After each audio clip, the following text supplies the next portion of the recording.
Welcome to the Future of Supply Chain, presented by Dynamo.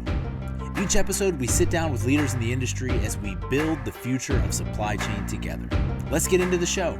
Here's our host, Santosh Sankar. Hey, ladies and gents, welcome back to the Future Supply Chain Podcast. I'm your host, Santosh Sankar. Joining me today is Prince Ghosh, co-founder and CEO of Factored Quality. Welcome, Prince. Thanks for having me.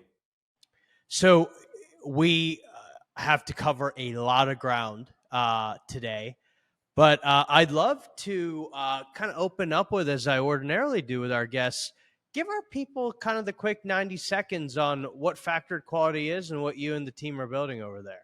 Yeah, for sure. Thanks for having me, and glad that we can get a chance to dive in. So Factored Quality helps consumer goods brands and importers audit their factories and inspect their inventory across the world. When you think about kind of any of these products that you and I have, right? Your t-shirt, my microphone, your laptop, all of these products were manufactured somewhere else in the world, typically in China or India or Vietnam. But most of the brands, the importers that ultimately are selling these products to consumers like you and I, are based here in the US and don't have team members or don't have large presences, boots on the ground in a bunch of these different countries. So Factored Quality fundamentally solves the problem of how do brands and importers that are based here in the US and distributing product across the US and Europe and countries on the West be able to actually see what's happening across their factory floors all across the world, right? Whether those goods are manufactured in, again, China or India or Vietnam. We help solve this visibility problem in global supply chains.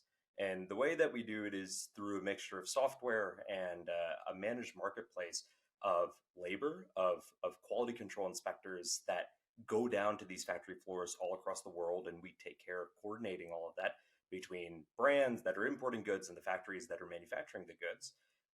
And we have a network of testing labs that we work with where brands and manufacturers that are making these products send products out to our network of lab partners to have them tested for materials, for composition, for things that ultimately get regulated and that consumers like you and I care about. So that's kind of where we exist in the global supply chain space. But yeah, happy to. And how did you kind of get into this wild, wonderful world? Because I can't imagine that for most founders, the first thing that they decide to go build a business in and around is quality control or quality assurance.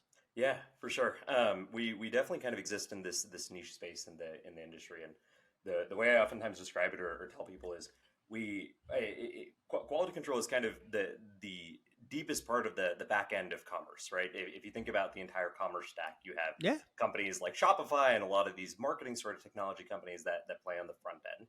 And then you have a bunch of these companies like Flexport and freight forwarders and customs brokers that sit in kind of this middle mile of the supply chain. And I often tell people that we at Factored Quality exist in what I call the first mile of the supply chain, the process by which materials are procured from a raw material supplier somewhere deep in Asia, and how those materials finally go to their factories and get turned into the products that you and I ultimately buy. So Factored Quality kind of exists, again, deep in the world of commerce, and we oftentimes get to see the world's manufacturing firsthand, which is a really cool perspective to have. The way I kind of got into the space is maybe a bit peculiar. So by background, I was actually an aerospace engineer, and I started my career briefly in the aerospace industry, working across NASA here in the US and a bunch of other aerospace companies. And I got to kind of see the process of how some of the world's most critical and most regulated parts are made. I would go down to factories domestically across the US and visit our tier 1, tier 2, tier 3 suppliers. And the reason that was such a kind of formative experience for me was because you kind of realize that these things that ultimately exist around us actually have these deep networks of partners that do work with each other, that trade with each other to ultimately make these parts a reality, right? The value chain, if you would. The value chain, right? And this is kind of the ultimate part of the supply chain is this notion that there's actually no single company in the world that has enough expertise to even make all the parts that go into this pen. that we rely on these networks of suppliers and manufacturers to make everything kind of around us. So for me, I kind of saw this pain point firsthand, and fast forward, we ultimately started Factored Quality to start some of the visibility challenges that I had when I was kind of operating in digital supply chains, and that my co-founders had when running supply chains as well. My co-founders come from a background in consumer goods and supply chain operations, helping e-commerce brands bring their products to life. We never actually came from kind of deep quality as a background, but we always built Factored Quality to be a solution to the problems that we ultimately kind of faced ourselves. And so, let's take a step back and help everybody understand how our favorite D2C goods actually make their way to our doorstep. Because I think that'll help them better understand also where quality assurance ends up getting inset into the overall process. And the spoiler alert is it's not just only when something is moving its way through the factory floor. There are quality inspections that occur well after that as well. But Completely. please educate us. Yeah. Let's take maybe an example of a pair of shoes that show up at your doorstep, right? Many of you might shop from a company like On Running. So if you think about the path that a product takes to finally become these On Running shoes that show up at your doorstep and that you lace up, it all starts with kind of the raw material. So if you think about the laces and the fabric that goes into the sole of the shoe and the core part of the shoe, all of these different parts that ultimately go into this final finished product start at what's called a raw material supplier. And this is typically a supplier that's based somewhere deep in Asia, that takes raw natural resources and turns it into a usable composition, right? That can ultimately go into this final shoe. And what happens is all that raw material typically goes to then what's called a contract manufacturer. So this is a factory that takes those different raw materials and puts them together and kind of assembles this core product. And what the contract manufacturer looks like varies depending on product category, but typically this is who, as a consumer goods brand, you have the most amount of interface with, because these are the folks that are making your product. And at some point in that process, you also have what's called a packaging supplier who's providing kind of the initial soft packaging that goes around the shoe, and then the initial box that also that the shoes go in. And typically, all of those suppliers also send their individual components to that contract manufacturer that's putting everything together. In some cases, that step of kitting happens at the last step of the supply chain, which is a warehouse before the goods finally get fulfilled. But in a lot of cases, it's happening at that contract manufacturer. And then what happens is these goods, they get put on pallets, and then those pallets get put into containers, and those containers get loaded onto ships that ultimately come back into the US or whatever country you're distributing into. They get sent to a warehouse, and then finally they get fulfilled to an end customer. And I think the cool part about quality is that it's actually super pertinent at almost every single step of that supply chain process of the product's life cycle. It starts at the raw material suppliers, because if you have bad quality raw materials, you can put as much of it into a final finished product as you want, but you're never going to have a good product, right? So when you think about clothes that easily rip or buttons that fall off, that's a raw material issue. But then quality and inspections happen at every step of that contract manufacturing process too. They happen at the very beginning as the first couple of units are coming off of the production line. They happen as the goods are put into packaging as well. And then they happen at the very end of the contract manufacturing life cycle too, before the goods are ultimately put on a container. That's kind of the last chance you get to inspect these goods and say, hey, is this product what I wanted it to be, before it gets sent onto a container and you don't get to see it for 90 days. And there's kind of a final step that a lot of brands do and is becoming more and more popular now, which is inspecting these goods as they come into a warehouse on inbound freight.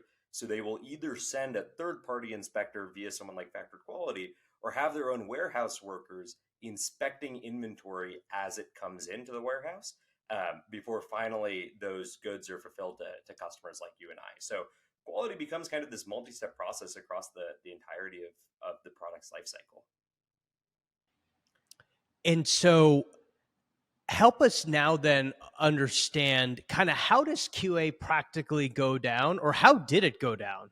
Let me rephrase. How did it go down prior to factored quality showing up on the scene? So the way that quality would usually happen was kind of in one of two ways.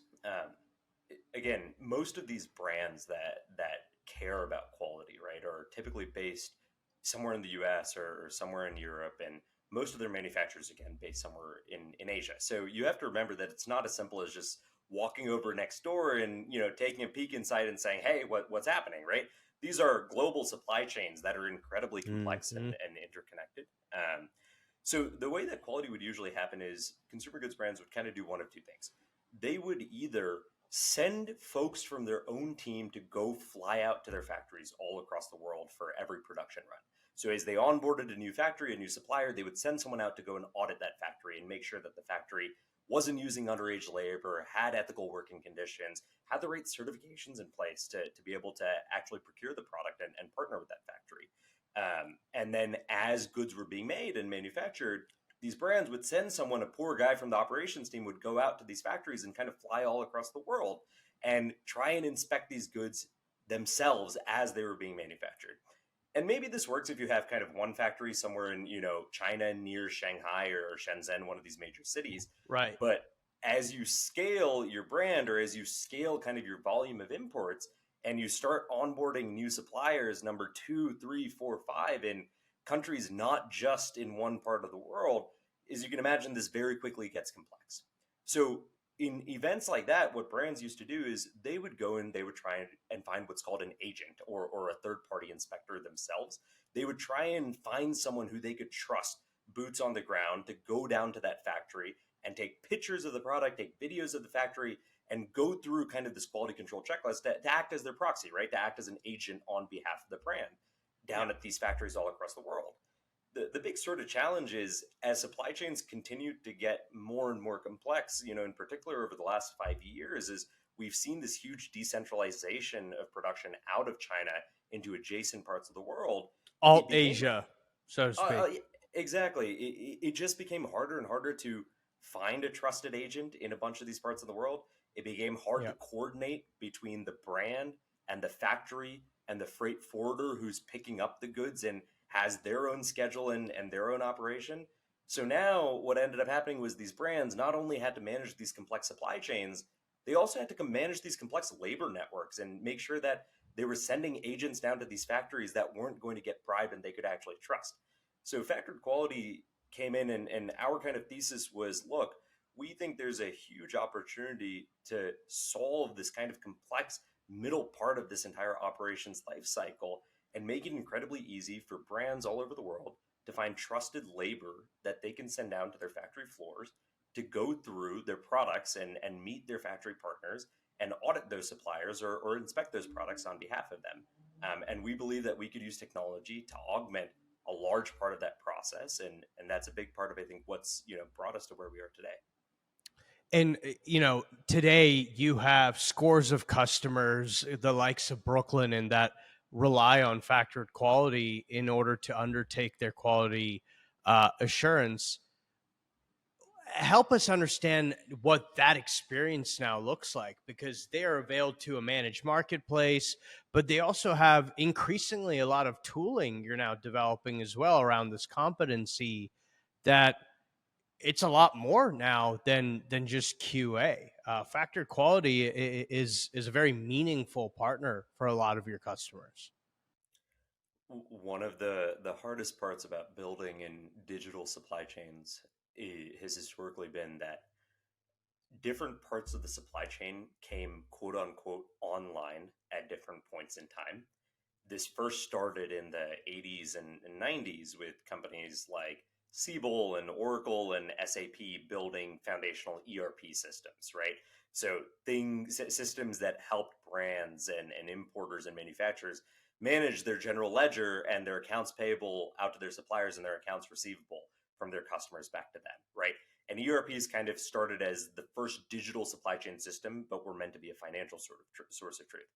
And then what happened was you slowly started to see every part of the supply chain come online. You started to see the advent of TMSs, and you started to see WMSs come online, and purchase order management systems, and PLMs, product lifecycle management systems. And these are all tools that product development and operations teams use to help manage the entire product lifecycle, from when a product is designed to when a factory partner is onboarded, to when a purchase order is placed to that supplier, to when those goods are finally imported into the US via shipping and logistics partner, right? And the big challenge today is supply chains are so interconnected, and the technology and tools that operations teams use need to talk to each other, but oftentimes they don't. So one of the big challenges, and one of the big things we really focused on when building factor quality, was saying, hey, we realize that quality is such a critical part of almost every single portion of what a operations and supply chain team does at a consumer goods brand or at an importer. And we wanted to build integrations into systems like purchase order management systems, so that when a brand places an order to their factory for inventory, we know which factory and what are the goods that that order was placed into. And we can use that to quickly tell one of our inspectors on our marketplace, hey, Brooklinen has a order at this factory, we need to go in and inspect it. And we're building integrations into freight forwarders like Flexport, so that we can tell those digital freight forwarders, hey, we see the goods and we see that they are almost done being made. It's time for you to trigger sending a truck or sending a container down to that factory to pick up these goods. So we kind of believe deeply in this vision of an ultimately digital and interconnected supply chain, where every node, product development, manufacturing, operations, logistics, regulatory, finance, has systems of record that start talking to each other. What we realized was quality is kind of interspersed across all of those different parts of the supply chain. And that's kind of the big opportunity to truly help brands and importers make their operations process a bit simpler. So let me play devil's advocate here, right? Like, why isn't quality assurance addressed these days by like cameras with machine vision in situ, looking over kind of the back of frontline labor, or even automated systems and processes, or even kind of in recent months, we've seen companies that just try to analyze the quality inspection data ex post in order to hopefully inform process improvement. Like, why is none of that happening, or why are those not the right answers in solving these challenges? When you think about the way products are made across the world, 80% of products are not made in a continuous 24/7 rinse and repeat, lights out manufacturing sort of process. Explain what you mean by continuous manufacturing for folks. When you think about how goods are made, there's kind of two ways in which products are made. And maybe the better way to think of it is kind of as a spectrum. On one hand, you have this product that is completely productized, meaning every single unit looks, functions, acts the exact same way and needs to be made to perfection. And there is a manufacturing method that is capable of making that a reality, meaning that you can go in and you can just manufacture one injection molded part after another, after another, after another, and assume that every single one is going to come off that production line looking the exact same way it did before. And Yeah. there's actually very few product categories in the world that are kind of like that. Yeah. The vast majority of the world's products are still made on the other end of the spectrum. Many of them are still made by hand in industries like apparel Discrete. and textiles. These are very discrete manufacturing process, meaning that they don't happen 24/7. It's not a production line that's just churning and spitting off one product after another after another. There are humans, there are people that are interwoven throughout the entire production process that are assembling these products and putting them together. Apparel is a great example. Footwear is a great example. Many product categories like beauty, cosmetics, kids, babies, toys products are still very discrete in their manufacturing process. So when you don't have that kind of perfect reliability or that perfect production process, it's very hard to just put a camera on a factory floor and say, hey, here's a perfect product, and make sure that every other product coming off the line looks just like that. that might work really Mm, well in certain product categories like hardware and electronics manufacturing, where you can feed in kind of this model of like a PCB of an electronics board and say, I want to make sure that every other unit looks exactly like that.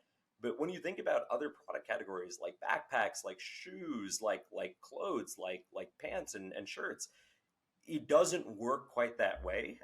And so you need to have humans who are going down to these factories and actually looking at these goods and inspecting them. That said, there's a lot that you can do, and there's a lot that we're doing with using technology to augment this kind of blue collared workforce. For example, many of our inspectors across the world are starting to use our mobile app where they can actually take a picture of a product or take a video of a product, and we can feed it through some of these new AI models, these vision models, and have that extract a bunch of the quality defects that you can visually see. But I don't think a world exists where the human element of sending labor who has expertise in product categories down to a factory floor ever completely goes away. mm. So I'm going to shift gears on you a little bit here. And over the years, you've heard me say that in supply chain, services tends to beget software.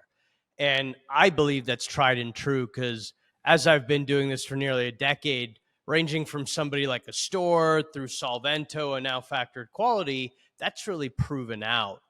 And I preface that or mention that because I'd love to just dive in as to this emerging SaaS product line that's emerged at Factored and why you think it is and why it's important for your customers to have that type of enablement.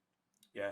Um, the reason that in supply chain it's often significantly better and the kind of objective right decision to enter in with a services-esque model is because supply chains are fundamentally about trust between any two parties, right? Like a buyer is trusting that the supplier is manufacturing a high quality product. But very similar to the manufacturer, there's other vendors that exist that help bring that product to life and bring that product into Yeah. the United States to sell to a customer, including folks like ourselves, including fulfillment partners, including shipping and logistics and freight partners, right? And when a brand or an importer thinks about all those different parts of their supply chain, what they're basically saying is, I am willing to outsource this part of my operations, but I want to make sure that it's going to be done in a really trustworthy way. And the easiest way to win trust of importers and of these brands is by actually doing the service yourself, right? And putting Bingo. your name on the line and saying, look, we believe so much in the technology that powers this infrastructure under the hood. We are going to offer this as a service, but underneath the hood, we know that it's actually software powering a large part of this entire operations process. It might not be 100% from day one, and I think that's perfectly okay. But over time, as with any other kind of operational process in the world, you automate more and more and more of it until it becomes software that's driving a large part of the service that's ultimately provided. And, there's kind of this new buzzword, this new term that's being thrown around of historically, you still sell software as a service, SaaS, and now, especially with the advent of AI and some of these LLMs and the capabilities that these LLMs and agents, which are basically LLMs strung together, have, you can start taking some of these service models and it's actually service that's Yep. offered as software, right, underneath the hood. So anyway, that's kind of that was kind of our initial approach to it. But as we started scaling the business and as we started working with larger and larger customers, larger brands of different shapes and sizes, we started to realize that, hey, there was a lot of value for brands to be able to send someone down to their factories on behalf of them and actually grab this data. But there was even more value for brands to be able to see and understand what is in that data that we're capturing, what is in these photos of these of inventory and these videos of these factories and in these inspection reports that we were procuring for these brands. So over the last year or so, we've started to spend a lot of time doing two things. One, really pulling data out of all of these final reports and these data sets that we've captured over the preceding 2 years and structuring it in a way that makes it really easy for a brand or for an importer to understand what's actually happening across their supply chains, right? And when you kind of think of it, if you kind of analogize it to almost the software world, in building software, most teams buy something like a data dog that serves as kind of this log that helps them see what's happening across their code base as they push code into production. And it's kind of insane to think about for the largest contributor of global GDP, commerce, very few of these brands that work with these suppliers and manufacturers to make their parts and make their products, very few of them actually have any visibility into what's happening across their supply chain. So what we realized was quality, and this data about quality actually could help brands make better decisions about designing their products, about sourcing their factories, about Mm-hmm. whether or not to pay out invoices or when to pay out invoices to their factories. It helped them make decisions about how they insure their products and how they think about product recalls and product liability. It helps and touches almost every single part. Quality touches almost every single part of what a VP of Ops or of what a COO does at a consumer goods brand. And we think ultimately software is the means that these operations and supply chain teams will access this data and be able to see what's actually happening across their production base. So I have to ask, what's the long term vision here then, right? Because you clearly have started with this kind of locus around this managed marketplace for QA, but you are clearly expanding well beyond that. So what's the end game? We think that in an old world, as a consumer goods brand scaled and you went from doing 10 million in revenue to 50 million in sales to 100 million, and you started becoming a mid-market brand, and then finally you became an enterprise, right? Think of a company like Nike and the journey that someone like them took from importing and basically drop shipping Japanese sneakers to becoming this multi-billion-dollar enterprise it is today. As these brands scaled historically, what you would do is go out and find what's called like a supply chain management partner, a trading partner. And these would be folks that would help you kind of manage the entirety of your supply chain. They would help you find factories. They would help you. They had agents on staff, like I described, that would help you vet these factories and inspect this inventory. And they would help you finance your inventory production. They would help you ensure that inventory. They would help you manage freight and manage fulfillment and kind of the end to end of this entire supply chain process. And what we've seen is over the last 10 years, you've seen almost this decentralization of these old trading companies. Many of these companies are hundreds of years old, but do billions in revenue. And you've seen companies like Store pick off the last mile of the supply chain, everything from when inventory hits a warehouse in the US to when it gets to the end consumer. And you've seen companies like Flexport and Nuvo Cargo eat up the middle mile of that supply chain, with how the goods go from Asia or from one part of the world to another. And we think there's a huge opportunity to build kind of the core operating system for the first mile of the supply chain, for everything that a VP of Ops, a VP of supply chain at a brand needs to go from sourcing a factory to placing a purchase order to inspecting those goods to financing that inventory to ensuring that inventory to ultimately coordinating with that freight forwarder and that next node in the supply chain. And today, unfortunately, most brands end up using a mixture of a dozen pieces of software and spreadsheets and vendors that kind of help them do that. And we think there's huge efficiency gains to be had by bringing it all under one roof and being this core operating system for global manufacturing. And that's ultimately kind of where we want to be. So related to current events, but equally important because you've raised subject matter around forced labor, provenance of items, the actual material quality. Timo and Shein have been dominating the headlines for the better part of this year because of their kind of underlying model where they can almost just in time manufacture something, air freight it over, and sell on the cheap to really lean into this fast fashion addiction that fortunately or unfortunately Americans are coping with. But like, how does factored QA play into that? But I'd also just broad strokes love to hear your thoughts because like there are people losing their customs licenses or at least having them frozen for a period of time over this issue. Yeah. How should how should our audience be informed about this? When kind of talking about this topic, I think it's really important to go back to the history of where this all kind of started. So the reason that companies like Shein and Temu are able to import kind of these low quality, high volume consumer goods into the U.S. in a relatively cheap way is because they avoid import tariffs and duties under a section called Section 321 De of U.S. minimis. Yeah, de minimis of U.S. import code. And the reason this all kind of started, you have to wind it back almost 80 years. In the 40s and the 50s, when the U.S. government was really trying to spur, global economic development and free trade with core allies like Asia, like countries in Asia, like China and India, the U.S. Customs and Border Protection basically said, "Hey, we are spending so much time auditing every container and making sure that everyone is paying the right volume of goods. We're basically going to say, hey, if you're importing anything that's under $200, you don't need to pay customs on it, and you don't need to have a customs agent or someone at the border actually auditing those goods at the port."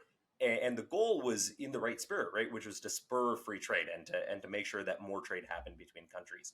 And about 15, 20 years ago, that number jumped up from 200 to 800.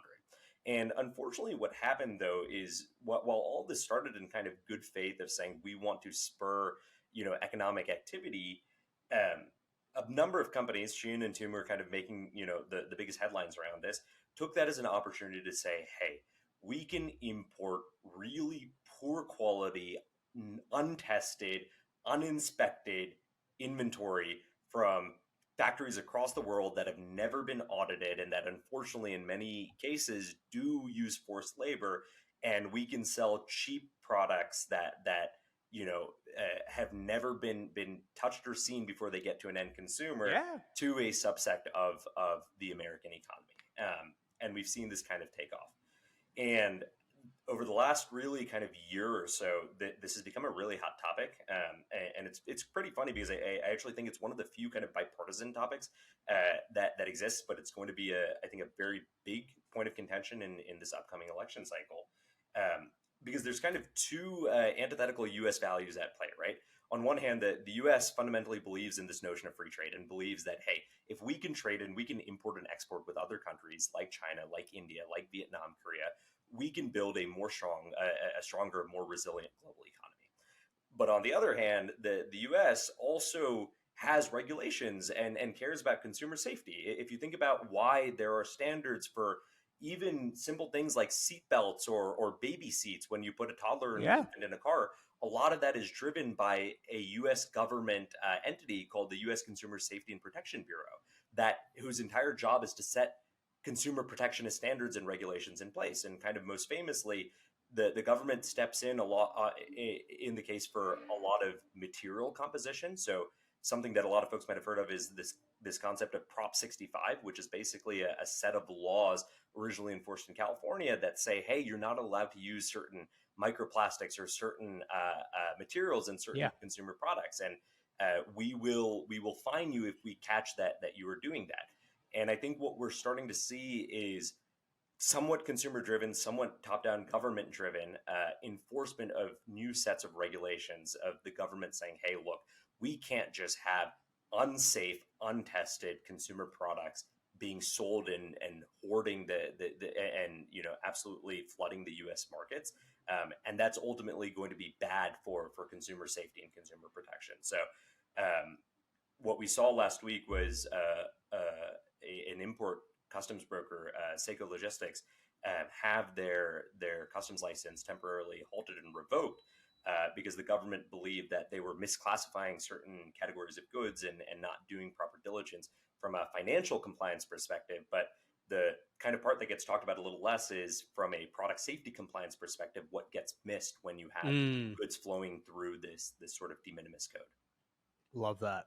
I'm going to kind of bring us home here around kind of subject matter related to AI.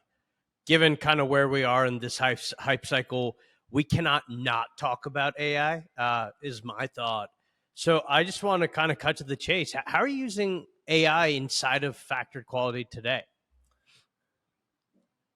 The sort of biggest and coolest thing about this modern version of AI is really two things in my opinion. One, it actually works, and I make this joke often that AI in an old world used to stand for actually Indians, and I can say that as an Indian American. But what I mean by that is, oftentimes you would have these AI powered tools, but they would only work certain hours in the day because really it was Wizard of Oz. exactly, it was a human Turk. It was a mechanical Turk behind the scenes that was kind of going through and extracting data from these PDFs, or tagging or annotating, some of these data sets that vendors were using. And this is not to say that that's by itself a bad thing. There have been enormous companies like Scale AI that have built massive and absolutely ripping businesses out of productizing that entire process. But I think the really cool part about this version of AI is that it works, and it works with unstructured data. You don't need to train some of these modern LLMs on entire mountains of historical data to be able to have them accurately pull out really critical data points. You can feed a purchase order or a bill of lading or any kind of critical document into many of these systems, even an off the shelf like GPT system, and it can pretty reliably pull out data sets. So I think that's kind of the first cool thing that's happened with this new advent of AI. The second thing that I'm really bullish on is the concept of stringing a bunch of these these large language models together and forming agentic workflows. And this is the entire concept of saying, hey, if I told you, Santosh, go from your office where you are today to and go pick up a sandwich for lunch, you would kind of use this recursive thought process to say, okay, I need to figure out my final destination, and then I need to figure out where do I go straight, then where do I take a left, where do I take a right, how much I need to pay. And when we think about human behavior can actually kind of be distilled to a bunch of these small little workflows we created in our head, strung together. And that's what ultimately lets us achieve more complex interactions, like going and finding a deli or a sandwich shop nearby. the, Yeah. the cool part is you can now take these AI systems and you can string a bunch of them together to replicate large parts of human behavior and what humans used to do before. And the part that I think, with respect to our business, that's particularly interesting is, I said this kind of multiple times, but supply chains have historically been dominated by agents and analysts. So you have a sourcing agent who is someone who helps you go and find a factory, and you have an inspection agent or an inspector that helps you inspect those goods or audit those factories. You have an operations agent or an operations analyst that's coordinating between your factory and your shipping company, that helps figure out when exactly the goods are going to be made, to tell the shipping and logistics partner, hey, you can pick up those goods from that factory and load them onto a container. And when you think about a lot of the inefficiency in supply chains, it happens because you need agents kind of across all of these different parts of the supply chain process.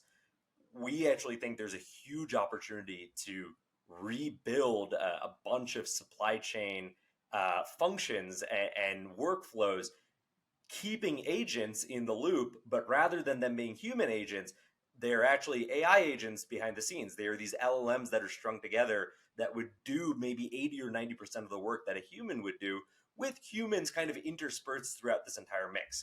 And I think Yeah. this is the world that we will move towards, is one where humans and AI kind of work together to ultimately do these things that we want to happen Mm. and to achieve them. There's just often so much menial check-ins, back and forths, Yep. follow-ups that happen in supply chain processes. You know this better than anyone, and we think there's a huge opportunity for AI to offset a lot of that, and to make these supply chains more efficient as a function. And kind of my final question is, like, how do you think about monetizing this? Because the way you've described it is you're basically doing the work. You're going to leverage AI in order to do this work at the highest of level, with really high standards, no pun intended. Um, but you're not necessarily going to try to like sell it as SaaS or like kind of break your head. It's more so how to buy QA, Mr. and Mrs. Customer. You just happen to buy it now from a company that is very deeply rooted and deeply leveraging AI to do so. Fair? That's exactly right. I am admittedly biased, but I think the biggest winners of AI in the enterprise application space will be companies that already have a trusted brand and deeply entrenched workflow in their customers' operations. Because ultimately, the AI all operates behind the scenes, and sometimes, a thing I often tell the team is, look, like if we can't justify building a product without the word AI in it, consumers ultimately, or customers in our case, other businesses, importers and brands, don't actually give that much of a crap whether or not Yeah, the AI is doing it that's or right. the human is doing it, right? AI is Spot for on. us to control our bottom line. Ultimately, the thing that we need to sell as a service, AI is how we are able to scale the top line of the business without needing to add 1,000 operations folks to the bottom line of the business. And it's our advantage to take. So the way that we continuously think about it is, look, let's build a best in class vendor, let's build a best in class brand, let's sell the service, the thing that we do that ultimately provides value for the customer, and behind the scenes, let us automate as much of it that makes sense and not automate portions of it that make sense. And ultimately, whatever we can automate, that is for us to take advantage of, right? That's more free cash flow that flows through the business that we can use for other parts, for sales, for marketing, for hiring more engineering talent. So that's the way Yep. that we ultimately think about the use of AI. Well put. With that, Prince, thanks for taking us on this journey into the world of quality control, quality assurance. And I can say this as a proud investor. I really look forward to our coming success and continued success. But with that, now the world can also be a participant and an audience to that. Awesome. Appreciate it, Santosh. Thanks for having me. Cheers. Thanks for watching. Follow us at dynamo.vc for all the latest episodes. We'll see you next time.